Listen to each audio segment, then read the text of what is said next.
AAMI Park is Melbourne's award-winning rectangular stadium. It's home to the Melbourne Storm and Melbourne Rebels rugby teams, as well as Melbourne City and Melbourne Victory football teams. AAMI Park is located about 1 kilometre east of the Melbourne CBD and nestled between the Yarra River and the MCG. Craig Burleigh caught up with Sports Field Coordinator Justin Lang to discover his approach to the challenges of managing an award-winning sports field. This year we have 5 tenants, so we have two rugby clubs and 3 soccer clubs or football clubs, if you like to call them that. So just the codes from any weekend we could have a changeover. So we could have this coming weekend we've got 4 games. We've got 2 soccer games and 2 rugby games. Going from one code to the other presents a few issues, and there's always that wear and tear. Soccer like the ground pristine and flat and smooth, and rugby likes it a little bit longer and a little bit softer. So then you've got changeover with goals and lines, and just adds a whole new dimension. So you're trying to please everyone, but you've got to find that happy medium in between as well. At the same time, trying to keep the standard to what it should be. Craig asked Justin how his preparation of the playing surface has changed over the years. Surface has changed a fair bit since I started. We used to have a product that had stabilising a product in there, and we've now changed to a product. We've got upright fibres, and that's helped enormously with what we're trying to achieve.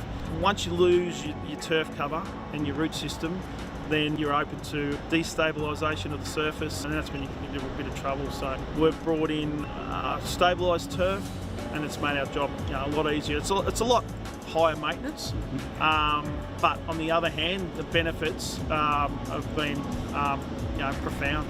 Justin explains some of the differences in preparing the playing surface when switching between football codes. We've got multiple codes. Generally, we'll mow on the day for soccer. We've got a rugby game the next day, we won't mow. We'll try and let it grow and leave a little bit of length in it. It just protects it that much more. A bit of a mind game too sometimes. The players think it looks longer, so it's a little bit softer. Just little things like that. So look, generally for soccer they like it about 25 mil. That's the general consensus. If there's no soccer and there's just rugby during the winter, we'll probably take it up to 32, 35, depending on grass coverage, whether we've got moisture or it's a good time of the year.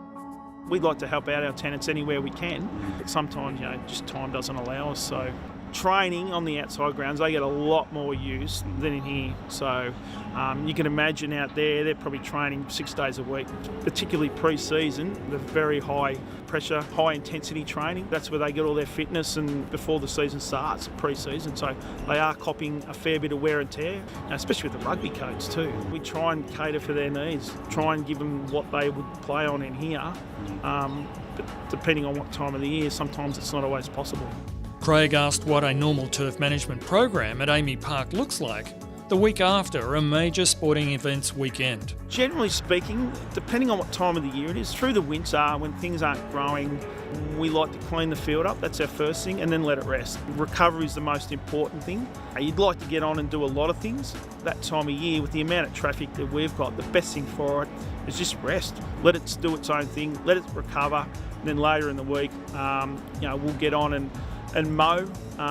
Through winter we might mow it once a week just to put a pattern in it, trim it up, make it look good, and put some lines on it. In summer when we've got football, soccer, we're probably mowing it every day. So probably 6 out of the 7 days, just to keep it under control, make it look neat and tidy, and just not let it get out of hand. Managing staff is part of Justin's role, and allocating them to facilities is key to meeting playing surface requirements. We look after Olympic Park for Collingwood and Gosh's Paddock for Victory and Storm and the Melbourne Footy Club, and then we've got in here. So we've got 5 full-time staff, including myself, that look after here and those outside grounds. Generally through the week, most of us are outside, preparing training fields and that sort of thing, and in here we're doing the bare essentials or the basic maintenance leading up, and then later in the week, our focus is on here leading into an event or a game day. Craig asked Justin about recent renovations at AAMI Park.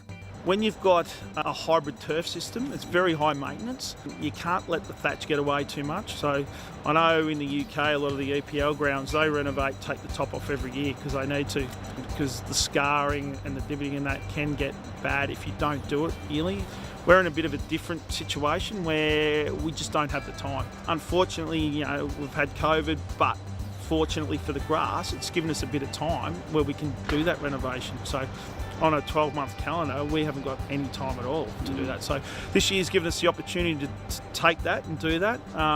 So we take the top off, get rid of all the thatch. We get it back to fibres. So basically we take all the living and the thatch off the top, and what you can see is just green fibres. So you'd come here and see the sand, but you'd see the green fibres. People come in here and think it's grass, but it's actually fibres. And then we give it a light top dress and seed and grow it back from basically sand, nothing. So and it just gets rid of that thatch. And today, it's probably been a godsend for us. It's got us through this year to where we are now. And when you rely on turf replacement, sometimes turf comes in at different stages. So the whole profile is different ages and slightly different, same product, but slightly different thatch levels and things like that. When you renovate, you're renovating the whole surface and you're getting the whole surface even. So your smoothness, your organic layer, your moisture retention, all those sort of things, it becomes one feel. With turf replacement, different ages and that, it can become all over the place. Key to turf management is meeting stakeholder needs.